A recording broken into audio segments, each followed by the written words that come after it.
This podcast episode is brought to you by Coors Light. These days, everything is go, go, go. It's nonstop hustle all the time. Work, friends, family expect you to be on 24/7. Well, sometimes you just need to reach for a Coors Light because it's made to chill. Coors Light is cold lagered, cold filtered, and cold packaged. It's as crisp and refreshing as the Colorado Rockies. It is literally made to chill. Coors Light is the one I choose when I need to unwind. So when you want to hit reset, reach for the beer that's made to chill. Get Coors Light in the new look delivered straight to your door with Drizzly or Instacart. Celebrate responsibly. Coors Brewing Company, Golden, Colorado.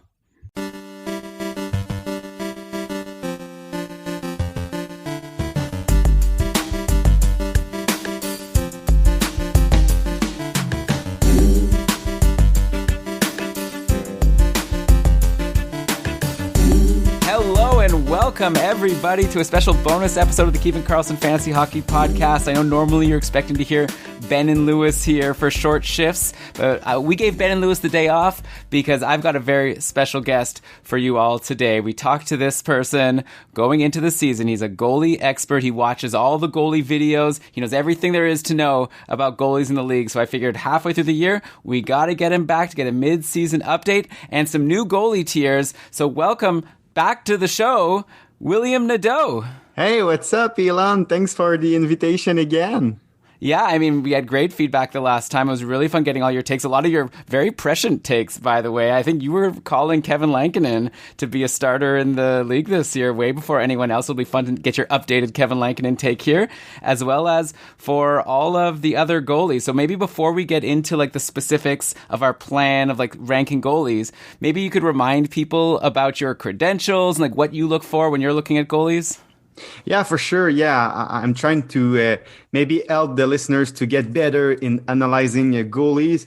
Two things I'm looking at, and I'm trying to be general here, but I think it will be pretty clear. So first, for me to consider a goalie to be good and sustainable when he's having success, I'm looking if the goalie places himself in the perfect position, the right spot to make the save, to make an easy save.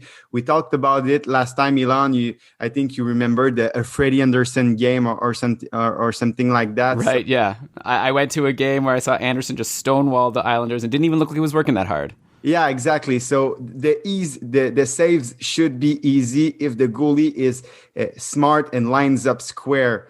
After that, you need to make sure to prevent the puck from getting through you, so that's easier to fix. So first, the goalie needs to be in the right spot, in the good position, square.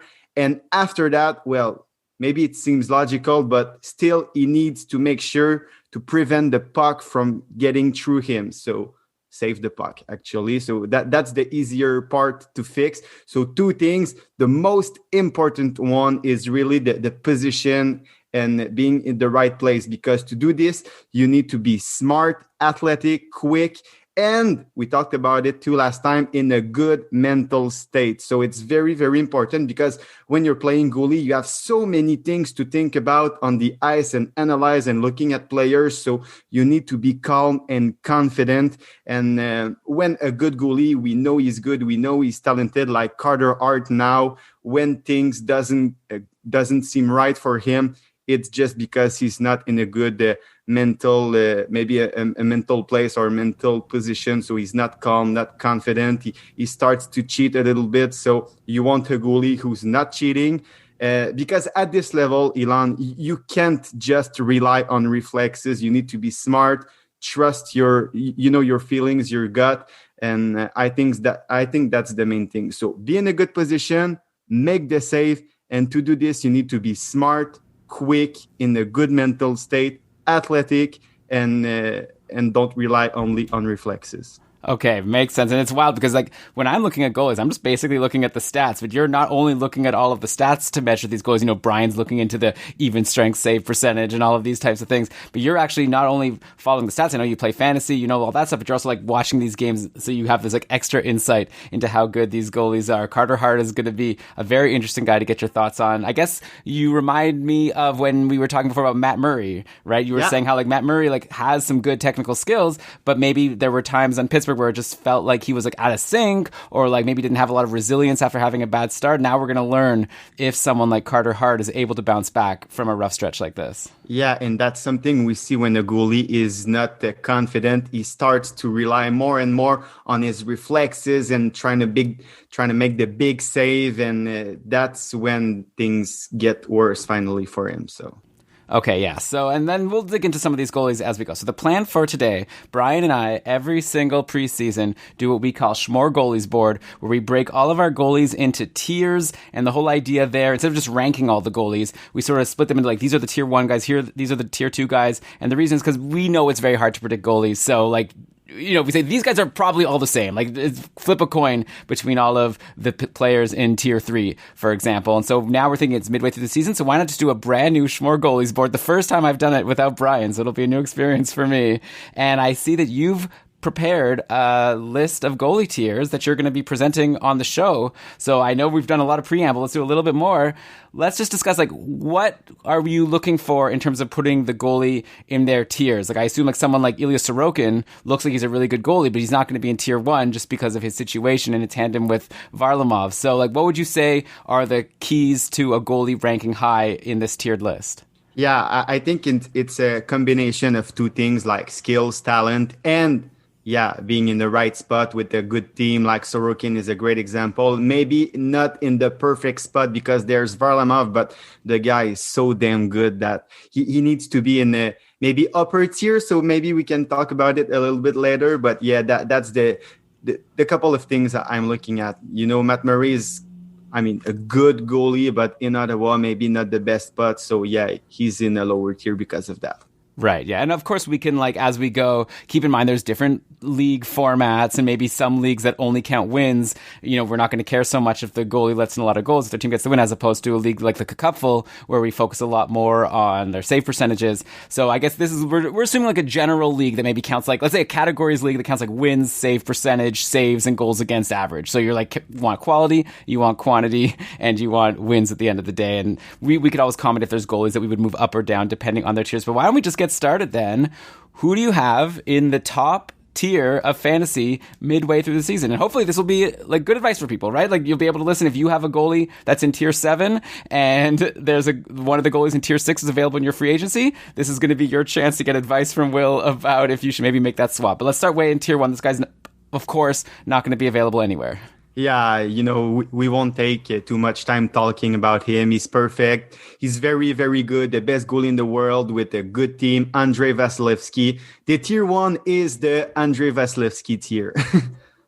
Right. So it's basically like there could have been room for more goalies, but it's just like he's got it all, right? He's got a great, even better save percentage than usual this year. Brian was drooling about him on our last show on Sunday for the first time ever, because normally he would say that, oh, he's good, but he's just because he's on a good team with great protection. But now he's finally, you know, up to speed and saying that no, Vasilevskiy's actually doing really well, even above what an average goalie would do in the same situation. But the situation's so good. Tampa Bay, defending Stanley Cup champs, looking just as good this year, even without Kucherov. He plays a ton. Like, what more can you want in fantasy? So, right, there's not even a point of advising on Vasilevskiy. So let's move on to tier 2.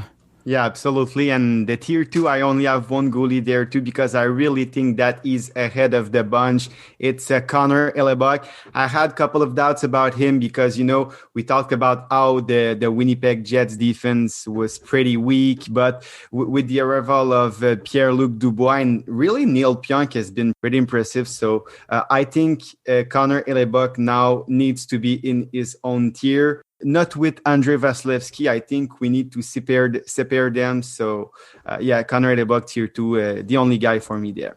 Wow. Okay. So Hellebuyck, I'm a little surprised just because he has only a .912 save percentage this year. So he's playing a lot and he's getting some wins. He has 12 wins in the 20 games. But yeah, I would have thought maybe he would fall down to the bunch. So maybe as we get to tier 3, maybe we'll be able to talk about why you have Hellebuyck above these guys. Because what you're saying is you'd rather have Hellebuyck than anyone else in fantasy aside from Andrei Vasilevskiy, right? Are you thinking that this save percentage is going to bounce back a little bit? Yeah, exactly. And I think he's just so safe. I mean, I don't know what could go wrong with him.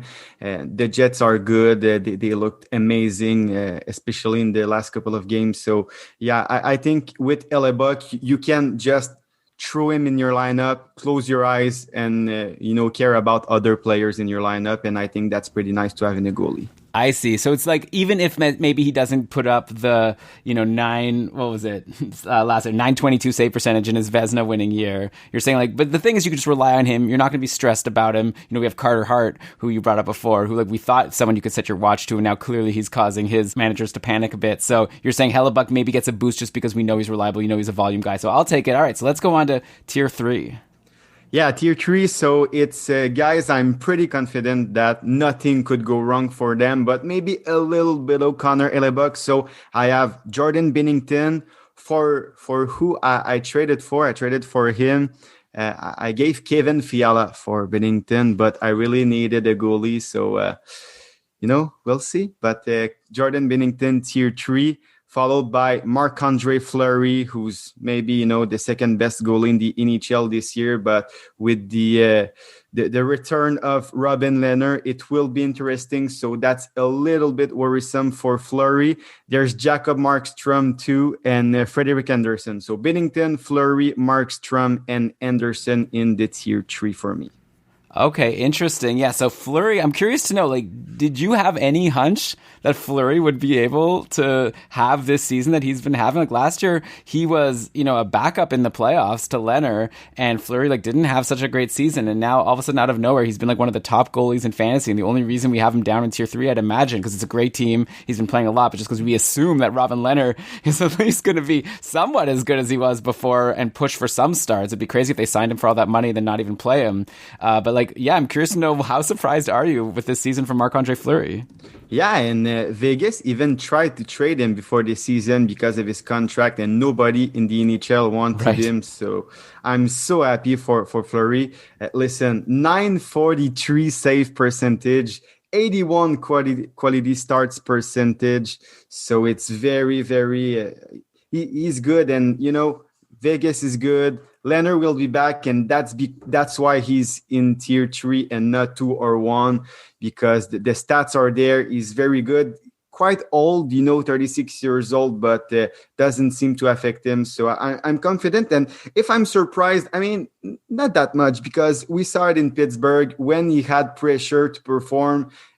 Maybe that's the opposite actually of Matt Murray. When, he had to perform and he had competition, Fleury always was very good. He did it in Pittsburgh when, the year they won in overtime against Ottawa in the semifinal. I think Fleury was just amazing in the playoff because Murray was not there, and he was very, very one of the few reasons the Penguins got to the Stanley Cup final. So, the talent is there, and the guy is just better when the stakes are high. And this year, the stakes are high for him because nobody wanted him before the season. So he responded very, very strong. And I'm very, very glad for him. Yeah, it's a really cool story. Now it'll be interesting to see what happens with this Seattle draft coming up in the summer. Imagine if Fleury once again goes unprotected. I'm really interested to see what Vegas is going to do there. But okay, another name in this tier. So by the way, this is tier 3. You had Binnington, Fleury, Markstrom, Anderson. If people want to follow along at home, spoilers obviously if you check right now, but keepingkarlsson.com/goalies. We'll put a tab in there and also link to it in the show notes so that you can see all of Will's goalie tiers. Okay, the other guy I want to ask about in this tier is Jacob Markstrom, because he was looking so good for the start of the year, right? I had him on my couple team, I still do, and he was like a godsend, right? He had an amazing save percentage game in, game out. Calgary was looking like a really good team, but I've got to say, lately he's really started to struggle. He let in 5 goals against the Canucks back on the 17th, then 5 goals again against the Oilers in his next game. Then he was injured for a while. Then he just came back this past week over the weekend and played on Saturday and Sunday, let in 3 goals both against the Oilers and Ottawa. So he's yet to post like a really strong start since coming back from injury. Like, do you have any concern that maybe whatever the good juju was that he was holding at the start of the year is gone? Or it sounds like no, if you're still putting him in tier 3. No, I think it's just a great buy low opportunity for him. 925 save percentage in the first quarter of the season.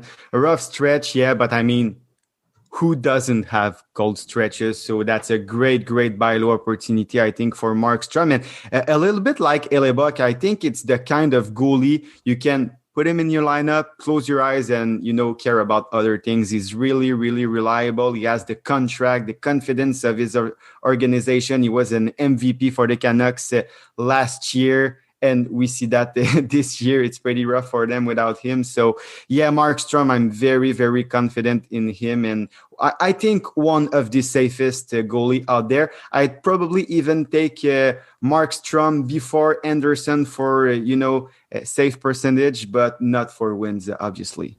Yeah, Toronto has been so good this year, which really has pushed Anderson's stock up. And like when Jack Campbell came in and played well, then he got injured right away. So it seems like the stars are aligned for Frederik Andersen to continue to get a lot of starts and do well. Okay, so let's now go to tier 4, and we'll see if you have anyone in there that I'll question about why you don't have them higher. Yeah, so Semyon Varlamov. Varlamov, I mean, how can't I put him there? He's been just so good this year. So he forced me to put him there. But my guy in Long Island is Ilya Sorokin. He was the guy I watched a lot of video of today. And the guy is very, very, very, very good. So Varlamov, Sorokin, Shesterkin, Tuukka Rask, Carey Price, and Philippe Grubauer. So in the tier 4, I mean, they are guys who have high upside and high floor too. So high upside, high floor guys: Varlamov, Sorokin, Shesterkin, Rask, Carey Price, and Grubauer. Okay, so this is very interesting, right? Because on the surface, it seems weird that in tier 4, when we've still got so many starters that you haven't mentioned, you already have what looks like, I guess you're expecting to be a tandem on the Islanders, and Varlamov and Sorokin. I guess it's the kind of thing where maybe you get a bit less volume, but every single game is like helping you so much that it's worthwhile. But like, yeah, like Varlamov has had such a good year. He's 12-4-3 with a .929 save percentage. He's played 19 games this year, which is amongst the top. The highest is 21 games. So I think a lot of people would be wondering why you don't have him higher. And I imagine the reason is just because you have so much faith in Ilya Sorokin, who, to be fair, at the start of the year wasn't playing much, but recently it's gotten a little bit closer to 50-50. So is your expectation that the Islanders are just going to go 50-50 rest of the way, and both of these guys are going to be so good that even as just a tandem goalie, they're worth having in tier 4 above? I guess we'll get to the guys who you have them above.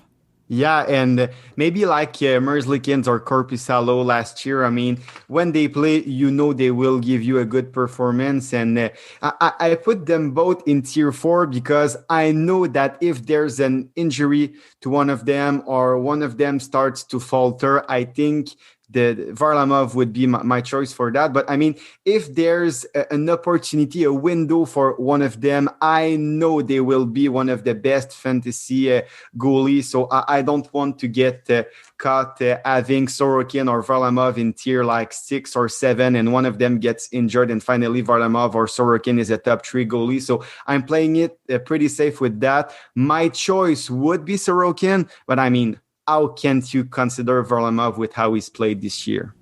Yeah, that makes sense. In fantasy, I think I would still go Varlamov just because it seems like he has Trotz's trust, though I think this next few weeks will be very interesting to see how the Islanders goalies are deployed. Then you had Shesterkin there, which I guess it's like people don't realize, like, he had a bit of a quieter start. Like, it looked like Georgiev was stealing some games, but like Shesterkin is up to a .921 save percentage on the year, and this is on a not great defensive Rangers team. So he's looking really good. Unfortunately, he's injured right now, but I assume this goalie list is assuming that he's not. Yeah, it's only day to day. It was looking like it could be bad, but the latest from the New York was that it's day to day. So I guess you have Shesterkin there. In the meantime, with Alexander Georgiev in the net for, let's say, the next few games until Shesterkin comes back, do you have any faith in Georgiev to, mount a challenge, or do you think it's like right away as soon as Shesterkin's back, it's his job for sure? Yeah, well, the latter. When Shesterkin is back, it will be his job. And I mean, he was back to practice, I think. So not too serious. Nice. And 6 goal save above average. Like you said, .921 save percentage. So we don't realize it because, the expectations were just so high. But he's been very good this year, Shesterkin. And I really like him. And I think he's got a very, very high upside and a high floor too. Okay, and then so you rounded out this tier. It was Varlamov, Sorokin, Shesterkin, Tuukka Rask, who is also injured right now. But obviously, whenever he plays, it's a pretty good bet. Like, he's been a little bit worse than expected. I guess we should just jump in. Like, have you been surprised at all? Tuukka Rask only a 906 save percentage so far this season. Still lots of wins because he plays on the Bruins, but doesn't play that much because of Halak. So would you have generally had him higher going into the season, or is this around where you would have had Tuukka Rask either way? Yeah, that's around where I would have him. I'm just relying on, what we saw last year, and we know how high the upside is. So again, kind of a safe bet, and trying not to overreact too much to a 14 game played sample size. I mean, he got 8 wins and 57 quality starts percentages, so not too shabby for Rask, and I think the upside is there, so it could be a good guess to take. Okay, and then you have Price and Grubauer. Price was struggling a lot, but seems to have settled in a little bit. Hopefully, I'm not jinxing him. And then Grubauer, man, we thought it was going to be a tandem on Colorado, but with Francouz injured the whole time, it's been basically just Hunter Miska going in and blowing games every once in a while, but mainly Grubauer plays game in, game out. Yeah, I'm actually curious, Grubauer is someone I feel like, I guess it depends on your league format, right? But are you not so into him? Because it seems like he's in such a perfect situation, similar to Vasilevsky, not saying he's as good, but Grubauer's got a 12-7 record, 917 save percentage, and he plays all the time. So I guess depending on your format, maybe you have him higher if volume is counted more. But yeah, what are your thoughts on him?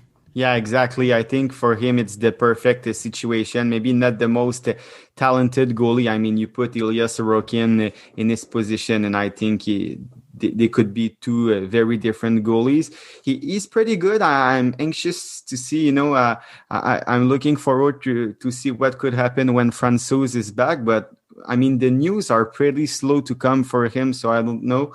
But yeah, the situation is just so perfect, and he's been very good this year too. I mean, almost 5 goal save above average, 917 save percentages, behind a very good, like we know, Colorado Avalanche team. So I mean, how can we put him low? So.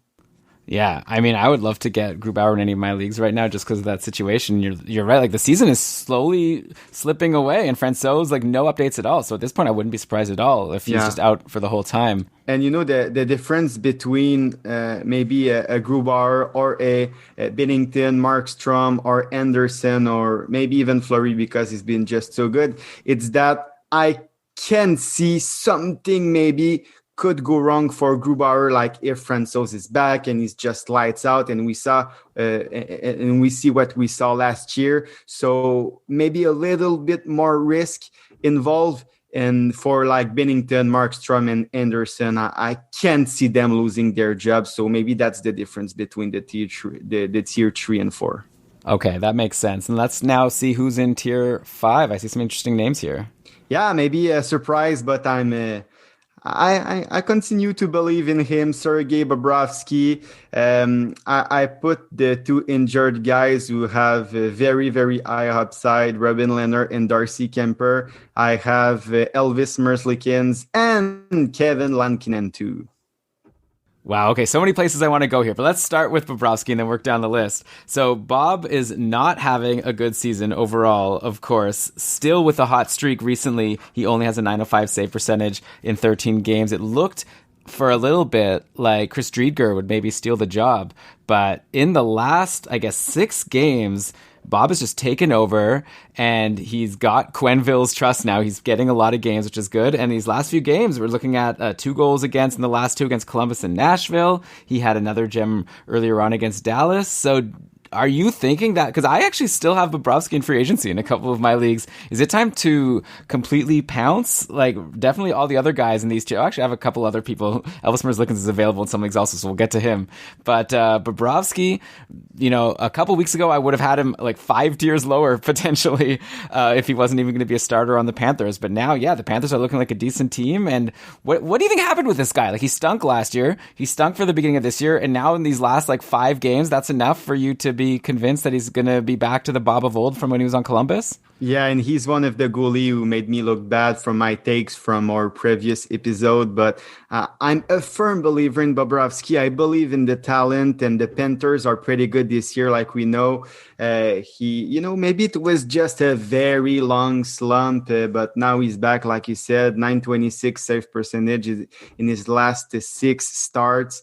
And the Panthers want him to be the starter. So when he's playing like that, he will play like maybe 2 out of every 3 games or 3 out of every 4 games, and the talent is there. It was always there. Remember when he was with the Blue Jackets, he was probably like maybe one of the 3 best goalies in the world with Vasilevsky and Carey Price at some time. So the talent is there. And if we take a look at what I said previously about the goalie needs to place himself in the perfect position, the perfect spot, needs to be smart, athletic, quick. Bobrovsky has all of this. Plus, he has tremendous coordination, reflexes. So, I mean, he has everything, the contract, the capital invested in him. So, I can't see why he cannot be a good fantasy goalie behind, a surprisingly good team. So, yeah, I would definitely claim him. I think he's back, and he's that kind of goalie since the beginning of his career. When things get bad, they get very bad. He has slumps, but when he's hot, he's very hot, and he can win you weeks almost all by himself. And I think it's that type of Sergei Bobrovsky we have right now. Okay, so and then grab him now, and hopefully he keeps it up for the rest of the season. I guess it was a new team, a new situation, a very different situation than the Tortorella Blue Jackets, so maybe it was just a long time to get used to what was going on in his life. But now that he's settled, and the Panthers are actually decent this year, yeah, it's a good spot, so I like him here for sure, maybe even higher than some of these Tier 4 goalies. Well, I don't know. Okay, let's go. So then you have Kemper, who I guess there's not much to say. Is he just down here because he's injured, and otherwise he would be higher? He's having a pretty good season. Yeah, exactly. That's because of the injury. I don't know if I would have him so much higher because of the team. And, I really like Varlamov, Sorokin, Shesterkin, and I think Rask, Price, and Grubauer are pretty safe in good situations. So I don't know if I would have him higher. But yeah, if Kemper is back for the fantasy playoffs, you want him in your team, that's for sure. Yeah, he's right now week to week with a lower body injury.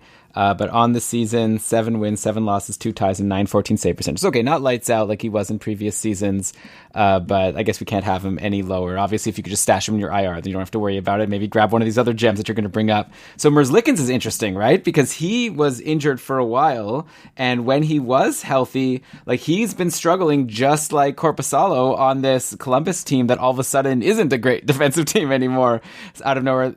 In 9 games, Merzlikins has only 3 wins, 917 save percentage, was actually better than what I remembered he had been doing. But yeah, he hasn't played since February 20th. So do you think the job is his for sure now that he's back? Because Korpisalo's really struggled. Yeah, and that's the point, actually. Merzlikins has been better than maybe the general consensus. The general consensus seems to think. And the guy, I mean, if we go back, athletic, smart, I think the talent is there. And if you can compare him to Korpisalo, it's not the same level of goalies. I think Merzlikins is very good, maybe not in the best situation, and there's the competition with Korpisalo, and I think that's the tricky part. I don't think it applies here with Merzlikins. I really think he should be the slam dunk 1A goalie, but it's tricky, and I like the challenge to do a kind of a Smörgoåliesbord in season, because a goalie, maybe not the one we just talked about because they're higher tiers goalie, but the one we'll talk maybe a little bit later, in one performance they can go from a 1A to a 1B. So I like the challenge, but yeah, for Merzlikins, I think he's a slam dunk. He's a slam dunk 1A, very, very good. The talent is there, and I would invest in him, that's for sure, especially in dynasty leagues. Okay, you know what? I'm convinced. I actually had an open spot in one of my leagues because Cal Peterson just went on the COVID list. We'll talk about him in a bit. So I just went and grabbed Elvis Merzlikins right now because he's still out there. And now I'm worried that one of my league mates in the QEHL1 league that I'm in is going to listen to this podcast and beat me to Elvis. So I just added him. So I hope that you are right, because now we're in this together. Okay, then we end with Leonard, who is injured, but I guess he's just there because he was so good before. And we'll have to see. You had Fleury up top. So probably one of these will end up being more right than the other, but good to hedge your bets with a good goalie on a good team. And then Kevin Lankinen, time for you to do a little bit of a victory lap. Like, or is it, right? Like, if you would have come on like a month ago, you would have just been showered with praise about how smart you were to project Lankinen to do well. But if you look more recently, he just came off a really rough start against the Tampa Bay Lightning. Before that, he had a good game against Tampa. Then he's had lots of good games this season against Detroit. But when he plays tougher teams, it doesn't seem like he's been doing as well. He had a couple rough games against Columbus and Carolina last week. So is Lankinen maybe riding high numbers from his games against Detroit? Or do you think that this is a goalie that could actually be relied upon in fantasy at this point? Like, you're having him in the same tier as Sergei Bobrovsky and Elvis Merzlikins, who you've said really good things about. Is Lankinen really that good? Yeah, I think he is. Again, I take you back to our last episode when we talked about how I saw him at the World Championship, and he was very, very good. The backbone of that Finland team who won the gold, and that Finland team who beat the likes of the Canada with the McDavids and companies, and Russia with the Nikita Kucherov and company. So, he can be good in front of good competition. And, 919 save percentages in 17 games. Not too shabby. So, I think he's good. And I really think he's the guy in Chicago. Again, the important part there is in Chicago. So, are they the real deal? I don't know. But I think Lankinen is. And maybe, like a Jonathan Bernier last year, he can make you a lot of saves. I don't know about the wins if they'll sustain, but I think the saves will be there. He's a good goalie, can be good when, he faces 40, 45 shots. He did it a lot in the Liga in Finland, like I said, in the World Championship, and now in Chicago. So that's why I put him there. Okay. You know what? Well, if I may, I think I would recommend for people to maybe trade Lankinen right now if they can. So we'll see who looks smarter at the end of the day. But I am a little bit worried. Also, Malcolm Subban, Jeremy Colleton's been playing Subban half of the games lately. I don't know if people have realized, in the last 7 games, it's Subban who's played 4 of them. And so it seems like they've been maybe even going back and forth. Maybe that has to do with back-to-backs and things. And yeah, I personally am a little worried also about his performances against the non-Detroits of the world. Yeah, and I'm with you actually, Elon. I think in Chicago, he's the guy, but if you compare him to the goalie, he have the same numbers with this season. Yeah, I would trade him too. I mean, I had questions. Should I trade Lankinen for Jordan Binnington? For sure, I would do that. So, I mean, it depends of what you can have, that's for sure. But if you can sell him high for a Binnington, a Varlamov, maybe even a Sorokin, I would do that, yeah. All right, well, let's go to tier 6, because I'm looking here at, I think, 4 goalies, or at least 3 of them that I think I'd rather have than Lankinen. So you could convince me otherwise. So, but I guess you'll have a job here in tier 6 to tell me both why they're here and not lower, but also why they're not higher. Yeah, so Ilya Samsonov, Thatcher Demko, Tristan Jarry, and Carter Hart. Again, with Hart, I mean, I rely on the history, the talent of the guy. I hope he'll find back his confidence, because right now it's not too nice to see, but the talent is there. He's in a good team, good situation. So I think he can make it back. And well, I put him in a lower tier, but if I own Kevin Lankinen, maybe I would think about showing a trade offer for Carter Hart. Yeah, I think that I would also... Oh, it's so tough. Hart just came off another bad game, so it's really going to be a fun test of his resilience. It's wild. He's only 22 years old. I was talking about him on a recent podcast. He's super young compared to all the rest of the goalies we're talking about, pretty much. So it makes sense that he could have some struggles, and it'll be interesting to see if he's able to bounce back. But yeah, he's, I guess, a high-risk, high-reward guy at this point. We've seen him blowing up his fantasy managers with bad starts, but also we've seen pretty recently that Philly's a really good team, and if he could get going, they want him to be the starter. In the meantime, take a look at Brian Elliott, who's been doing pretty well lately. Okay, so you had Samsonov, Demko. Okay, we got to talk about Demko, by the way, because if you would have made this is wild, because if you would have made this list a few weeks ago, I would have been he's way too high, and right now I feel like he's way too low, so he's just bouncing around all over the place in my perception of how good he is, because Vancouver has not been a good team for most of the year, but recently they've looked a lot better, and it's been all because of Thatcher Demko. 4 wins in a row now, letting in 0, 1, 2, and 1 goals. He's basically hardly letting in anything, putting up sparkling numbers game in, game out. He lost against Edmonton back on February 25th, letting putting in only 2 goals. So it's actually like 5 starts in a row that he's been brilliant. Before that, he really struggled for a lot of the season. So maybe this is just another example of a young goalie. Though the crazy thing is people don't realize like Demko maybe feels newer because he's just starting up as a mainstay in the league right now. He's 25 years old, so he's actually a lot older than Carter Hart, but he is still pretty young and seems to finally be getting back into that shape that he was looking like in the playoffs last year. So yeah, I'm interested both in it's like both sides, right? Like on one hand, I guess you're showing some confidence in him that he's good enough to be in the same tier as like a Jari and a Carter Hart and a Samsonov, which is not where we would have had him a couple of weeks ago. But also, like, shouldn't he potentially be higher? Because if he could keep up what he's doing, he's winning people weeks right now. Yeah, and that's the reason why he's in tier 6 for me. I'm trying to find a middle ground between when he's hot and when he's cold, because maybe he looks maybe a little bit like Sergei Bobrovsky, that type of goalie, a hot and cold goalie. You want him the weeks he's hot, but you don't want him the weeks he's cold. But all in all, I think now for good, he's the guy in Vancouver. So that's why he's a pretty good tier with the likes of Samsonov, Jari, and Carter Hart. I think he's a good hat, that's for sure. Okay, yeah. I'd rather have Demko than Lankinen right now. I'll just put it right there. If I was me, maybe I would merge tier 5 and tier 6. I mean, Brian knows what this is like, of me just like arguing with his goalie tiers. Maybe it's not so nice. And then Jari's actually an interesting one, right? Because he also, like Demko, had times this season where he was struggling, but lately, I mean, he hasn't been as good as Demko, that's for sure, but he, at the very least, has taken over the starting job in Pittsburgh, playing every single game unless it's a back-to-back and DeSmith gets in.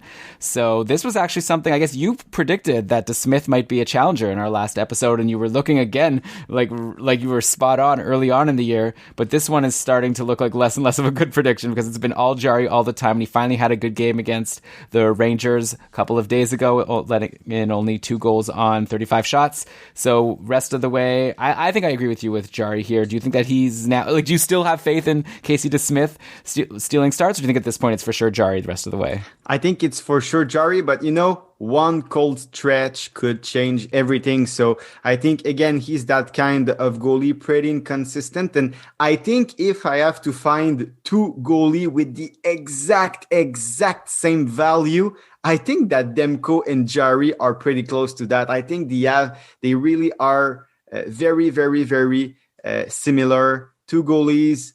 They can be hot and cold. When they're hot, they're very hot. When they're cold, they're very cold. The starter for a good team. So maybe the upper end to Jari for that. But, Demko is just so hot right now. And I think individually, he's a slightly better goalie than Tristan Jari. So that's why I think they're very, very, very similar right now. Yeah, it's like maybe Jari's on a better team, so he might get a few more wins, but Demko's shown that he could just give you like shutouts, which is valuable in fantasy, right? Like Jari's not giving you shutouts very often.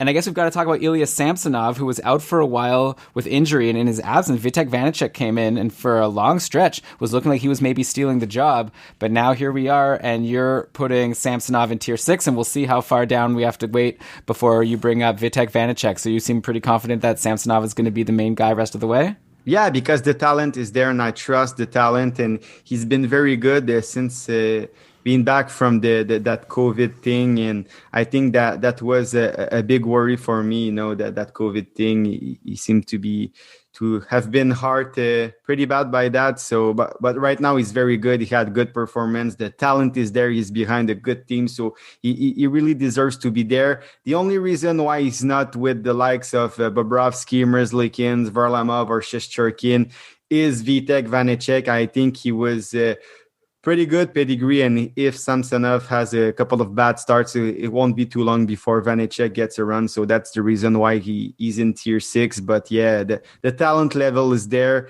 and I think he would be my favorite one with Carter Hart in this tier.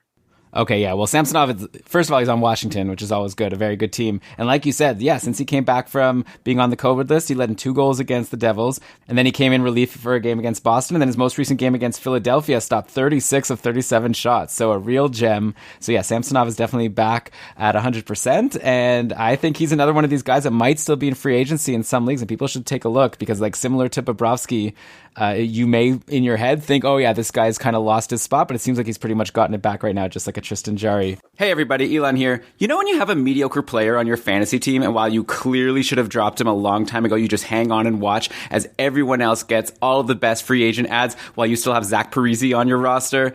Nothing beats the feeling of finally letting that player go and seeing the replacement piling on the points.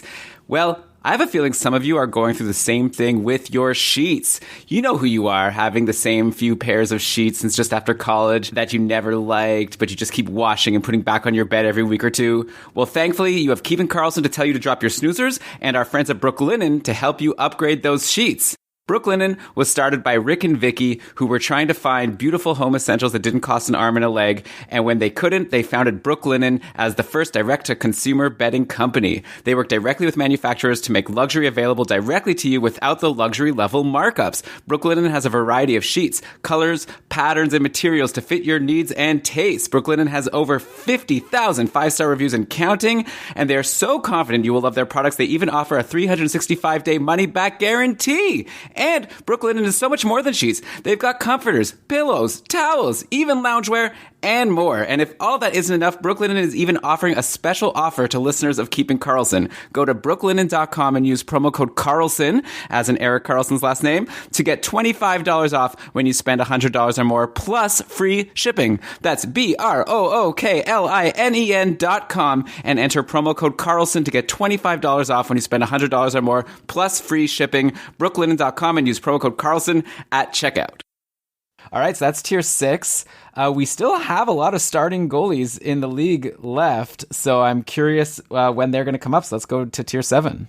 Mackenzie Blackwood, Antti Ranta, Capo Kakkonen, John Gibson, Anton Hudobin, Jake Ottinger, and Cal Peterson. Yeah, I put Ranta there after the announcement of the Kemper injury. Okay. So there's a lot to get to here. We can start with Ranta since you brought him up. So Kemper's going to be week to week. Ben was saying on the short shifts yesterday that he wonders if maybe Aiden Hill could challenge for starts. Do you think that this is a situation where Ranta can hold on? He's going to have a test today. As we're recording, Arizona's going to be playing Colorado, and I just added Ranta in one of my leagues, actually. So I'm a little bit nervous to see how he's going to do. But because Colorado's a tough team, and McKinnon is back today. But what do you think? Like Ranta, like the thing is he's never healthy long enough to really like give us a stretch, and now obviously Arizona's going to need him to stay healthy at least as long as Kemper is out. Man, poor Coyotes, and they can never get healthy goalies in net. But do you think that Ranta's going to be able to be a volume guy with Kemper out, or do you think Aiden Hill can actually challenge to maybe split starts? Yeah, and I think that's another buyer beware. I put him in tier 7 because the upside is there, like we know. But yeah, I think Aiden Hill could, because there's the Seattle Kraken expansion draft coming, so maybe the Coyotes wants to know what they have in Aiden Hill, and I think the upside is pretty big. When you look him play, he's like 13 years old younger Mike Smith. It's the exact same type of goalie, relying on the physique, the height, the weight. He's big in the goal, pretty good reflexes, not the most athletic, but so big in the net, pretty young too. So yeah, I think the Coyotes will want to know, what they have in Aiden Hill. So that's the reason why I would temper expectations for Ranta, but we know the upside is very high, so that's why he's in tier 7. Yeah, at the end of the day, we've seen Ranta go on really hot stretches. Currently only has a .903 save percentage on the season, so this season hasn't been so good, but maybe now he'll be able to get on a roll with Kemper out. Okay, you have Mackenzie Blackwood there. I guess this is another situation just like with Carter Hart, where recently he's been terrible, but in the past we've seen him be fantastic, and that's like just in this season. It's pretty wild how Blackwood had such a hot start, and now I'm seeing 7 starts in a row for Blackwood where he's let in 3 or more goals, with the most recent game letting in 5 goals against the Rangers. So he has really fallen hard recently, and I'm just curious to know, you have Blackwood here. He's obviously fallen a bit. I would have been much higher on Blackwood going into the season, especially because I thought the Devils were going to look good, but the Devils are struggling. Blackwood is struggling. Scott Wedgwood got the last couple of games, but I guess Wedgwood really stunk in the last game after a shutout the game before, so you'd think that Blackwood gets another shot. How do you see this playing out for the Devils and Blackwood moving forward? My boy, Mackenzie Blackwood, is my number one goalie in the cupful, and my love for him is pretty strong. I think he's just an awesome goalie. I think the listeners are like comparisons with other goalie we know better. I think he's like a small Carey Price. The technique is just perfect, looks big in goal, looks calm, and the upside is just again so big. In a better situation, I think he could be one of the very, very few best goalie in the league. So again, I'm relying on talent, the talent level. What I saw on videos this summer, earlier in the season, he had a rough stretch last year too to start the season. So I mean, every goalie do have these kind of stretches. So maybe I'm trying not to overreact too much to that. So yeah, for Blackwood, I'm relying on the history and the talent level. Yeah, seems like this could potentially be a really good buy low opportunity, just kind of like what you were saying about a Carter Hart earlier. And we'll see if he could bounce back, because we've definitely seen that he can be the type of goalie that can really carry you if he goes on one of his hot streaks. Okay, then I guess you have both of the Dallas goalies here, which is interesting. I think a lot of people would expect that you'd want to have Khudobin much more than Ettinger. But I guess if you look at the numbers on the season, Ettinger's played 10 games, has a .916 save percentage. Khudobin's played 13 games, has a .916 save percentage. So they have the same underlying numbers. I guess Brian would say underlying numbers means a whole other thing, but at least the same save percentage, similar enough numbers of games. Obviously, Ben Bishop is going to be back at some point, but until that happens, it sounds like you're thinking that Ettinger and Khudobin are going to split starts? Yeah, and that's the tricky part, the return of Ben Bishop. I think Ottinger is a very good goalie. He's young. He's probably the goalie of the future for the Stars. Maybe they want to ride him while he's hot, and that's the reason why I have him at the same level of Khudobin. I don't know what will happen with the when Ben Bishop comes back, but Ottinger is the other one, the goalie in the better stretch right now. I think the talent is really there. I think he could be the real deal. Pretty young still, and I think he could go back to minors or the taxi squad without being, without going through waivers. So that could potentially play against him. So maybe season long, I would be not too confident about him, but as a streamer in the next couple of games, next couple of weeks, I think he's one of the better ones out there. Yeah, I guess with Ettinger, I get what you're saying. You're saying, like, for now, in the short term, you like his starts when he plays, but maybe he's a risky guy long term, especially once Bishop comes back. I know one guy in this tier who I definitely have higher than Ettinger is Kaapo Kähkönen, who's on a huge roll right now. He has 6 quality starts in his last 7 games. He's now up to a .923 save percentage in 15 games, and he's just rolling. It seems like stealing the starting job away from Cam Talbot. So I'm curious why you have Kähkönen, again, kind of like some of my other goalies, like with Demko. It's like, why do you have him so low? But also, is the reason you have him so high because you think he's going to steal the job? Yeah, exactly. That's the Cam Talbot factor. And I mean, at the beginning of the season, Billy Guerin told us that Cam Talbot was his guy. He was going to be the starter, the slam dunk number 1 goalie. And Kähkönen has been just so good. He maybe changed the plan a bit, but I'm trying not to overreact too much, because with goalies, it fluctuates so much. So yeah, that's the Cam Talbot factor, that's for sure. And I'd say too that Kähkönen is, a goalie who tends to start very hot and, get a little bit colder when the season goes on. He did that in his rookie season in the AHL. I think he was like a .945 goalie after something like 10 or 15 games. And that put him on my radar. And I look at his games after that. And that's the reason why, I think you could use caution a bit about Kähkönen, because, again, a rough stretch of 3 or 4 games, that could change everything. He's not like untouchable like guys like, again, Bennington, Markstrom, or Frederik Andersen. So that's the reason why 3 good games from Talbot and 3 bad games from Kähkönen, and that could change everything. So that's the reason why. But yeah, he's a very young, good goalie, and the goalie of the future for the Minnesota Wild. So in dynasty leagues, yeah, I would go for him. That's for sure. Who would you take in a dynasty league between Kakkonen and Jake Ettinger? Ettinger. Oh, okay. Yeah, I guess it's a very small sample size in the NHL. And it'll be also interesting to see how these teams move forward in the future. Minnesota has some good prospects in the pipeline. Okay, so this is very interesting. I appreciate you, by the way, bringing up that I shouldn't be overreacting to these small sample sizes. I guess I'm one to do that. One guy that I see you have been, not because I overreacting to, but you've been reacting to a really weak season is John Gibson, who I'd imagine you would have had higher going into the season. A lot of people were expecting Gibson to have a strong season, maybe a bounce back. And at the very start of the year, he was looking good, but lately he's really fallen apart. Anaheim is just clearly not a good spot to be a goalie, or at least not for John Gibson, right? He's got a lot of really bad starts in there with 890 save percentages or less. Most recently, he lost to LA, letting in 5 goals on 26 shots. Do you see any hope for Gibson? You still have him in a tier with Kaapo Kakkonen, who's on such a great hot streak. So, if we had to guess by the end of the year, do you think who's more likely to be higher between Kakkonen and Gibson?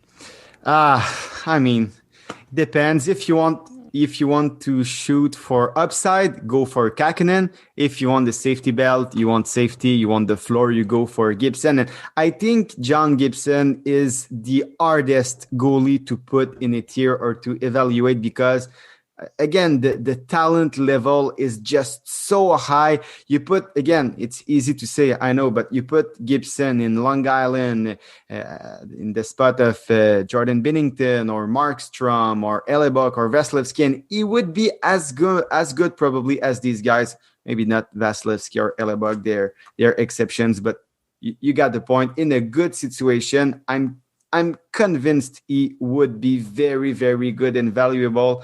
Maybe he's just, disinterested or tired of losing in Anaheim, lacks motivation, and that's just, things I see on the ice, but I'm not, obviously in the dressing room. I don't know, but what I know is that John Gibson, and nothing could change my mind, no numbers, he's a very, very, very good goalie. Maybe a change of scenery would be awesome for him. But yeah, the situation is not great. He has no challenger for starts. That's a good thing. But rest of season, I'd go Gibson probably before Kakkonen. But I wouldn't mind if you tell me to go Kakkonen or something like that. Yeah, maybe it's the kind of thing where if you think you can swap Gibson for Kakkonen now and ride the hot streak and then still be able to get Gibson back later once things settle for both of them, that would probably be the best of both worlds. Yeah, Gibson's tough, and I guess you have to put him somewhere, and you're not going to put him in the same tier as a Demko and a Jari, so I think this is where he belongs. Okay, this is a fun tier. It ends with Cal Peterson, who unfortunately just went on the COVID list today. I assume that's maybe you didn't even have time to adjust his standing. Peterson is someone who had looked really good over the last couple of years, right? And you were big on him also when we did our preview episode going into the year. And then just recently, he's kind of fallen off, had a slow stretch, which I guess similar to a Mackenzie Blackwood, I imagine you'll say that this happens with goalies. But are you still high on Peterson, assuming he comes off the COVID list sometime soon? Is he a good guy to grab? Because right now, Jonathan Quick is actually hurt. So it would have been a really great opportunity to see what Peterson could do, especially after a bad start. I was really excited to see okay, how is this guy going to bounce back when there's no other goalie to take over? He has to just come back after a bad start and get back in the net and try to right the ship. What are your thoughts on Peterson at this point? Let's forget about the COVID news. Yeah, and probably the goalie I know the most about because, I watched all of his games. I own him in my 4 dynasty leagues. He was my ride or die, and I was just so high on him after their first couple of games. He was just awesome, and he still looks awesome. What can I say? The talent is there, and if we look back again, the goalie needs to place himself in the perfect position to make the save. He does that. That's for sure. The guy is so smart, so athletic, quick, seems to be in a good mental state. After that, you need to make sure to prevent the puck from getting through you. And I think that was the problem in the recent couple of games. A couple of pucks getting through him, in the 6th hole between the arm and the body, a couple of 5-hole goals.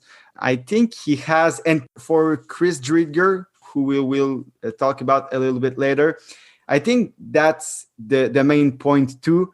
I think these are two goalies. They have trouble with when there's too much traffic in front of them. So a couple of players like going and trying to prevent them from watching the puck. So I think that's maybe the main concern with Peterson when there's traffic.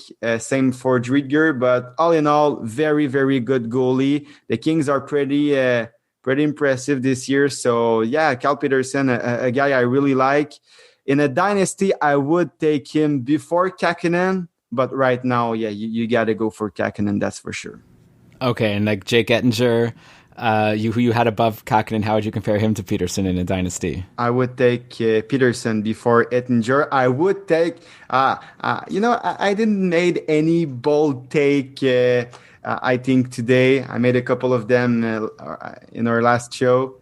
I would take Cal Peterson before Ilya Samsonov and before Thatcher Demko in a dynasty league.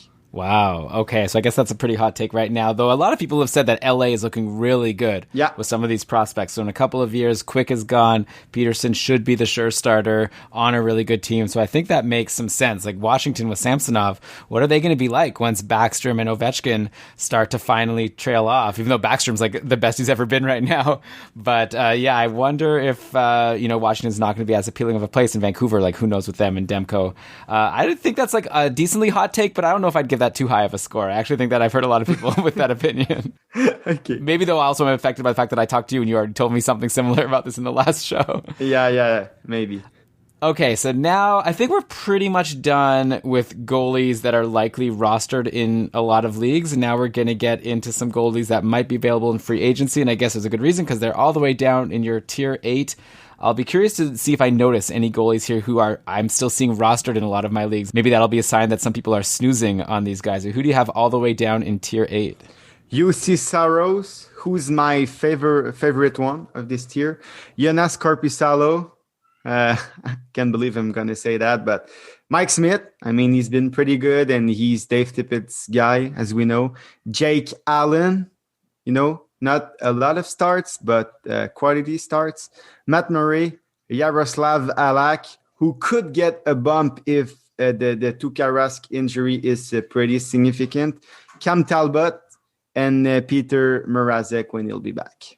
Okay, let's start by looking at this Tuukka Rask injury. So he didn't travel with the Bruins for Tuesday's game against the Islanders, and it looks like we don't really know that much about what's going on. Dealing with some discomfort. It's possible he'll be available to return soon. So I think that we could just assume that Rask isn't hurt too badly from the reports that I'm seeing. But obviously people need to be checking out Roto World or whatever to make sure they're up to speed.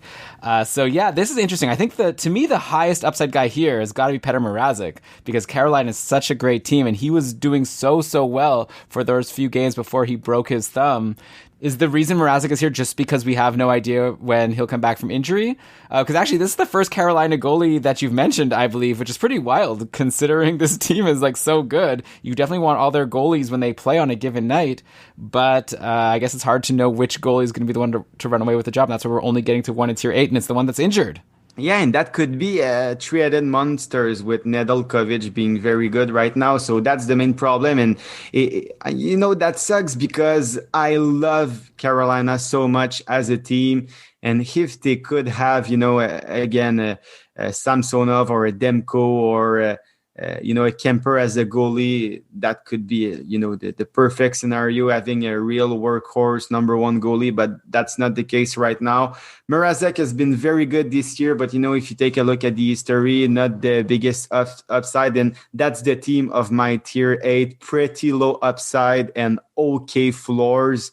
But yeah, that's my problem with Petr Mrazek, and I think that the higher upside guy in that tier would be actually UC Saros. I love him. And last year, second half of the season, he was lights out. He started pretty bad, actually, like what we saw this year. So 882 in the first quarter, 880 this year. But in the second quarter for UC Saros, in 4 games played, 933 save percentage. So he's been very good lately. And, last year, if he can catch back that form in the third quarter, 924 save percentage. In the fourth quarter, 951. So the upside is big. The problem could be if the Preds decide to be sellers at the trade deadline and, trade Matthias Ekholm, Ryan Johansson, Philip Forsberg and company. That would be very bad for Saros, but the talent is there. Again, the athletic trade, to be smart, to be always in the right spot. He's got all of that, all of this. So yes, Saros, I really like him. He's been a pretty slow starter, but actually I claimed him in the Cup Fold to stash him on my IR, and I'm pretty stoked about that. Well, that's good. Yeah, I didn't even notice. He had those two really good games against Columbus on February 27th and 28th, letting in only one goal in each of those games before now he's hurt, but apparently he's traveling with the team and he'll be back soon. It's not as if Pekka Rinne's been running away with the job. Like there was a stretch where Rinne was looking okay, but now he's struggled lately. So I think that's a really smart take here, and maybe anyone listening should go and grab Saros. Maybe you could still also stash him in IR and not even have to drop anyone, and then figure out what to do with him once he's back. Maybe let him sit in your IR for a game or two to make sure he's up to speed. But yeah, it seems like he has higher upside here than like Korpisalo. At this point, I think most people are excited for Merzlikins to come in and take over, like you said, Mike Smith. Yeah, it was funny how you said, like, yeah, you don't love having to put him here, but I guess if he's going to be playing the games he's playing actually today against Ottawa, and that's the thing, I guess when you get to play Ottawa, you get to do well, and right now it's 2-0. We're only halfway through the first period here, so maybe I don't need to give this update yet, but so far Smith has stopped all 3 shots that he's faced. And then what did you have here? So Jake Allen and Matt Murray, who are like the opposite. I guess Murray. Exactly, yeah. Yeah, Murray, I assume that you just have no faith in, but you have to have him somewhat high in the league that counts saves. He's struggling today, of course, like I just said. And Halak, Cam Talbot. I guess Cam Talbot's another like high upside guy, right? Because like you said, he was supposed to be the starting goalie, but at this point, Kakinen's really bumped him down. So yeah, I like this tier. And yeah, I definitely agree with you that UC Saros seems like the one with the highest upside. Exactly. And I hope it will materialize because I have him in the Kakafol. Okay, yeah. What division are you in? Soder Tadje. Tier 4, right? Yeah, exactly. And how's it looking so far? I think I'm playing for 500. I was like really hit hard by injuries. Right, yeah. A lot of people earlier in the season struggle with injuries or with games being postponed. But now you're going to be set. You're going to have UC Saros to come back and bring you into the playoffs. And you'll make it to the finals. You'll win. You'll be in Tier 2 next year. Let's hope. And I might be there with you because I might get relegated from Tier 1 because I've had a couple bad losses in a row. Okay, so now we go to Tier 9. To this point, it looks like we're finally out of starters. The last starter was Matt Murray. I guess we haven't mentioned a Detroit goalie yet. So is Detroit going to finally get some representation? Yeah, and I think this Tier 9 is the tier of, pretty good streamers. So Vitek, Vanecek, Chris Driedger, James Reimer, Jonathan Bernier, or Jonathan Bernier, Jack Campbell, and, I guess if he's back, eventually Pavel Francouz. Right, yeah. Francis could be really good if he plays. I'm really starting to lose faith, like we said, that he's ever going to play. I noticed that no Nedeljkovic. Yeah, do you just not like Nedeljkovic as much as Reimer? I would have put them maybe in the same tier. Yeah, and I wrote him with my pen, and I wrote down the note. I would sell high. I don't believe in him too much, especially in dynasty leagues. I don't think you could have a great return for, Nedeljkovic in a redraft league. But for dynasty leagues, he's young. Maybe someone could think he's the goalie of the future for Carolina, who I don't think he is. I think of him a little bit like Alex Taylor. Look at the career trajectory of Alex Taylor, and I think that's who will be Nedeljkovic. Interesting, because Nedeljkovic has been pretty hot lately. He actually had 4 good starts in a row, 3 wins in a row. What is it about him that makes you not interested? And I'm curious, if he's not the goalie of the future for Carolina, who is? We don't know yet. Maybe Pyotr Kochatkov, a young Russian. But for Nedeljkovic, it's just the eye test. I think he's just often out of position. Lately, he's been, maybe kind of lucky. He's made a couple of big saves, and he could bailed him. That could have bailed him a little bit. But I think he's too often out of position, and often he tends to play the player more than the puck. So he faces the player, but when you look at an NHL player with the puck, the puck is not in front of the players on the side because of the stick, and there's maybe 3 or 4 feet difference, and that's something we coach to young goalies who plays Pee-wee. So I think he's not the goal and number one NHL caliber goalie, let's say it like that, but maybe he could have a couple of good stretch like he has right now. And I think it's a pretty awesome window to sell him in a dynasty league. If you could get a Kakkonen, no, I don't think it's possible, but if you could get maybe a Peterson right now. Yeah. Oh my God, that would be awesome. Yeah, for sure. I would smash the accept button and even add with Nadeau to get Peterson. The name I kind of have in my head is maybe a Jack Campbell, Pavel Francouz. Maybe they could be a good target in dynasty leagues for Nadeau. Okay, so yes, you're not high on him. Maybe like for a short term, like for like this week or until Mrazek is back, I'm still thinking Nedeljkovic is looking pretty good, but it sounds like you're saying you've watched his games. You don't believe that he's going to be able to keep it up because he's not in the right position. Come on, Nedeljkovic, get it together. Okay, and then I guess the other really interesting name here is we should talk about Vitek Vanacek, right? We talked about him a bit when we talked about Samsonov, but down here we have a guy who we weren't expecting to even be in the NHL this year. It's supposed to be Lundqvist as the backup in Washington, but Vanacek came in, ended up getting a lot of starts with Samsonov on the COVID list, and 11 wins in 20 games, a .904 save percentage, which doesn't look amazing, but a lot of that comes from his most recent 2 games where he's led in 4 goals. Before that, his numbers were a little bit better. Was Vanacek someone who was on your radar at all going into the year, or was this like a complete surprise for you that he had that really good run? I had him in the Cup fold for the first 3 weeks, I think. So yeah, I really enjoyed that stretch, and we love comparisons. Elon, I will use one again. I think they are a pretty similar tandem to what we saw with the Pittsburgh Penguins last year. So Matt Murray and Tristan Jarry. I think in this case, Matt Murray would be Samsonov and Jarry would be Vanacek. Not saying that the Capitals would trade Samsonov or something like that. Just saying that, he's the backup, but he could play himself into a more significant role, into a bigger role. But especially, I would say that his playing style, the type of goalie he is, reminds me so much of Tristan Jarry. They have like the same style, the same way to to handle themselves in the crease. So I would really, really compare him to Tristan Jarry. The problem is that Ilya Samsonov is a much better goalie than Matt Murray. Okay, and there was a stretch a couple of weeks ago where Brian was super high on Jonathan Bernier and was saying how he was like finally convinced after years of being like a Bernier hater. He was like, this guy's doing so well. He's really good and people should grab him. And then obviously right at that point, Bernier started to struggle. You have him down here in tier 9, the first mention of Detroit. Do you think, you mentioned Gibson and how if he was on the Islanders, you think he could put up numbers similar to a Varlamov.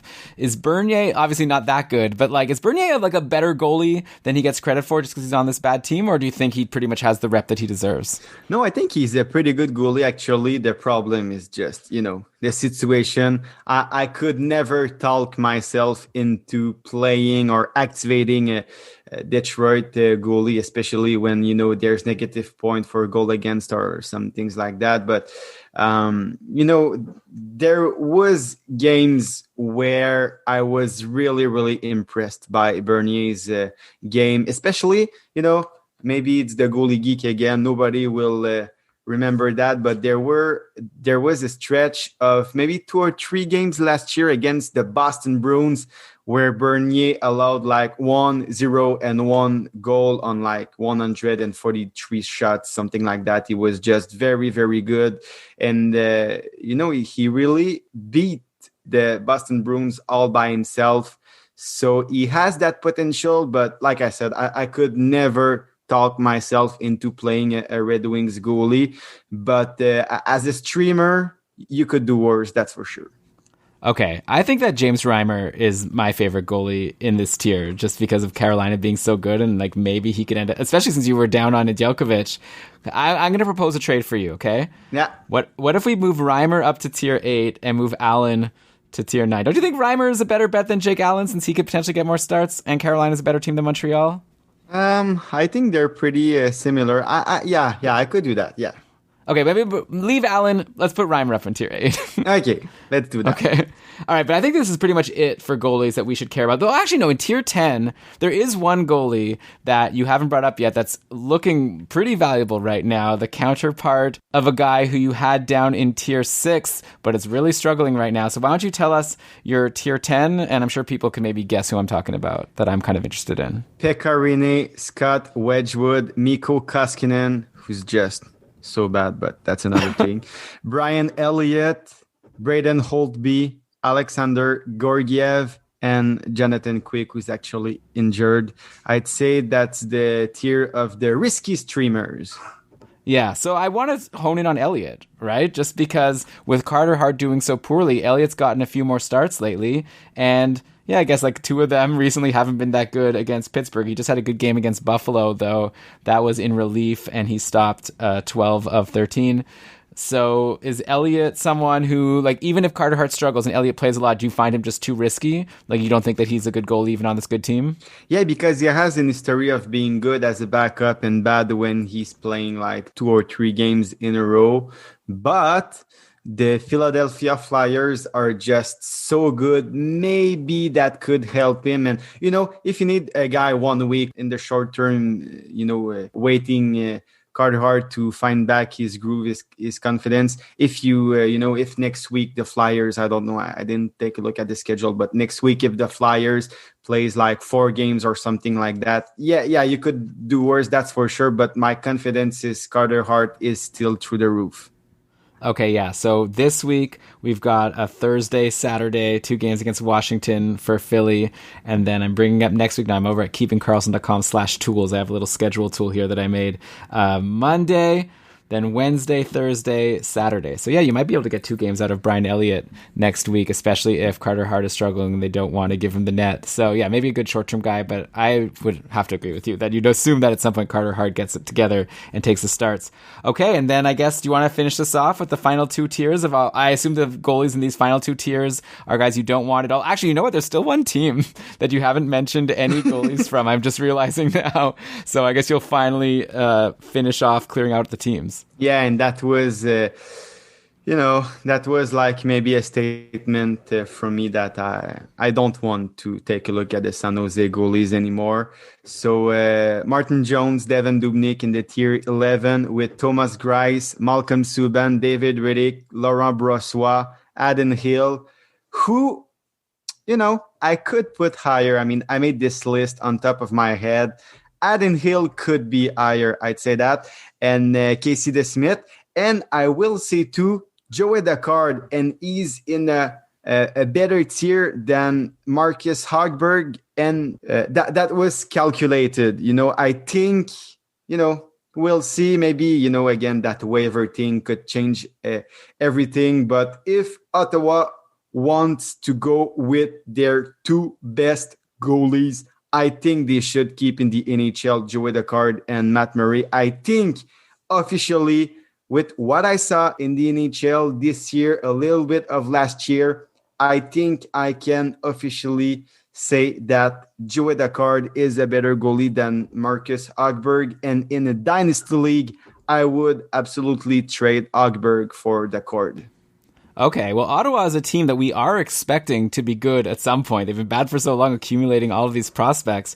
Do you think that we're in a situation where in a couple years from now, when Murray's contract is approaching its end, is Joey Daccord the one who you're thinking might be the potential starter on this good Ottawa team? Right now, yes, I think he looked very good, in a couple of minutes this year, but there's a lot of competition. There's that guy, Mads Sogard, who's like 6'13". He's just so tall. Mads Sogard, another Ottawa Senators prospect. There's Philip Gustafsson. So there is competition. They are younger too. Sogard, I think, is like 20 years old. Gustafsson, 21. And there's a guy named Kevin Mandolesi, Canadian guy, like 19 or 20 years old too, I think. So there's competition. But right now, yeah, I would say that Daccord is the best one.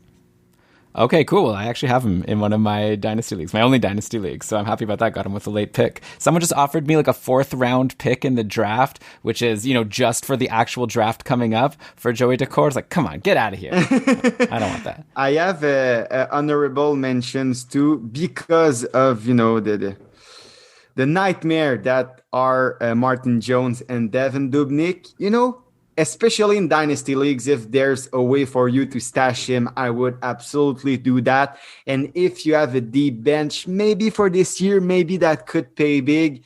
Alexei Melnichuk in San Jose is their 3rd goalie, a Russian guy who was terrific in the KHL. I think he's like 21 or 22 years old.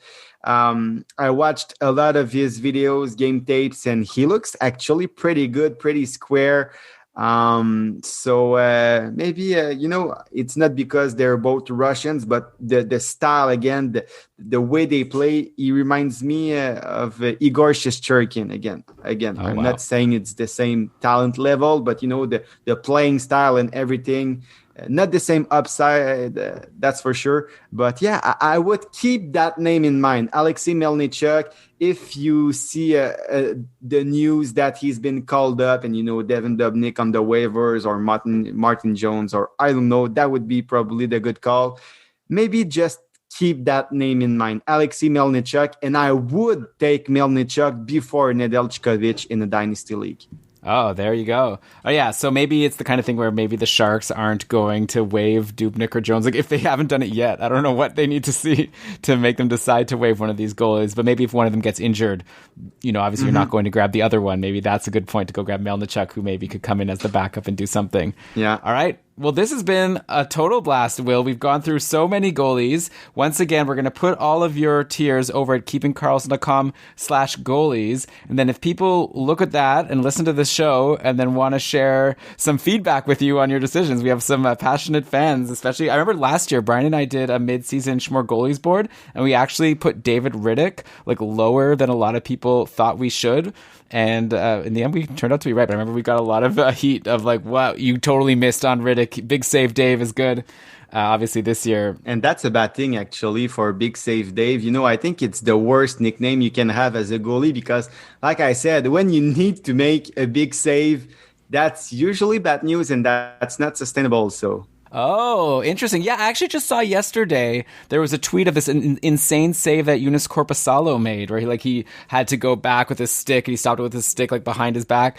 But then I looked at the box score and Korpisalo didn't have a good game. So maybe there's something to that. Like if you're making these huge saves, then maybe overall you're not putting yourself in a good situation. Exactly. There it is. Lessons from Will Nadeau. Okay, so if people want to give you this feedback, they can tweet at you at Will Nadeau29, and that'll be linked in the show notes. You want to tell people where else they could find you? Yeah, so Will Nadeau29 or William Nadeau or Facebook. I'm on the Discord group with the patrons of Keeping Karlsson too. I have the nadsgabs.com site with my podcast, Nads and Gabs, podcast de fantasy hockey in French. So yeah, actually that was again my first time speaking in English since our last episode, on the air of Keeping Karlsson. So I hope it was pretty good still, but it was a blast and I really enjoyed that. And, don't hesitate to ask me questions. Always love because, it's something to put goalies into tiers. I'm trying to do the best I can. Maybe I have to, a bit of a bigger picture. I really take into consideration more like generally what I think of a goalie. Is he good? Was he good last year more than, was he good last week or the last 2 weeks? So maybe that's a little, problem I have. But I love to answer questions. Should I take this guy or this guy, Jari or Kakkonen, Merzlikins or Samsonov, Sorokin or Kemper? I love that. So don't hesitate to ask me that. All right, cool. Yeah, I always tag you on our Discord channel when someone asks a dynasty goalie question. I hope anyone listening did not start Matt Murray today because he's letting 4 goals in the first period against the Oilers on Wednesday. That's a shame. Okay, thanks so much again, Will, and looking forward to see you on Discord. And everyone who's listened, I hope you enjoyed the show. We'll be back at you with another regular episode of Keeping Karlsson on Sunday.